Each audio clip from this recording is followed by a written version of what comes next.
My speech is on bullying, and all of us have seen or experienced bullying. And it's experienced in many different environments, anywhere from the internet, on Twitter, Snapchat, all that stuff, and at schools is probably the most common one that we've seen, throughout the years, and then workplace bullying. So cyberbullying. So sometimes it can be anonymous. Like I remember growing up, like people use Ask FM. You could say anonymous stuff, and then people would take advantage of that and say it's pretty mean things, and then obviously the person they were saying it to then had no idea who was saying it.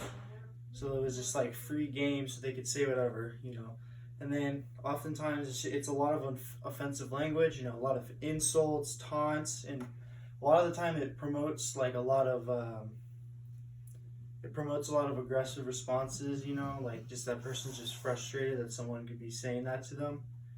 And then a lot cyberbullying can be like anywhere from calling someone, texting someone, but it's probably the most often on like a post, like on Twitter or like Snapchat, just like a social media website like that. Like you see that a lot, using those websites. And also another thing is in 7 countries in Europe showed that kids from ages 11 to 16 who experienced cyberbullying, from in 2010 it was 7% of kids experienced cyberbullying, and then in 2014 it went up to 14%. And I think one of the main reasons for that is that we have a lot more access to the internet, with smartphones and stuff like that. Almost everyone has a smartphone, so it's just really easy and really accessible. And then the other type of bullying is school bullying. 1 out of every 5 kids has been bullied at a school. And then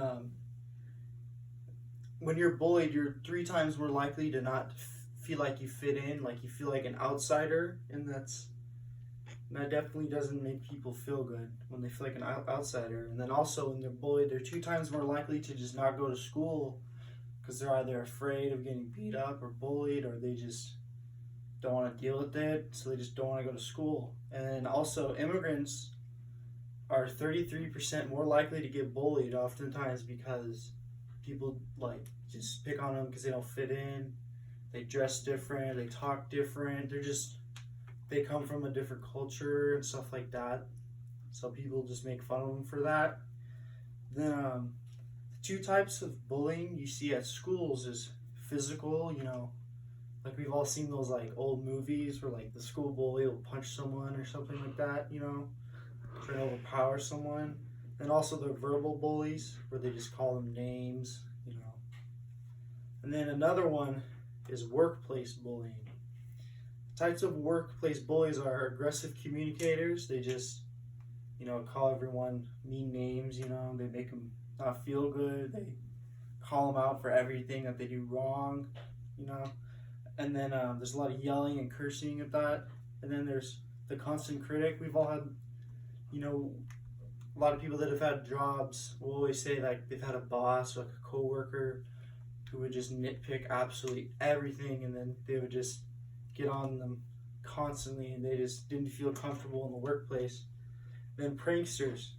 This is an interesting one because when I saw pranksters, it made me think of The Office when Jim would prank Dwight all the time, So you could definitely say that he was bullying Dwight, but they made it look funny. But if you're in Dwight's position, you definitely wouldn't think it's funny.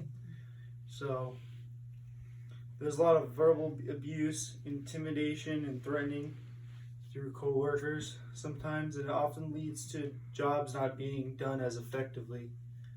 So bullying can be experienced in many different environments, from the internet, like cyberbullying, school bullying, and then workplace bullying. We've all experienced bullying, and I think we should try to prevent it.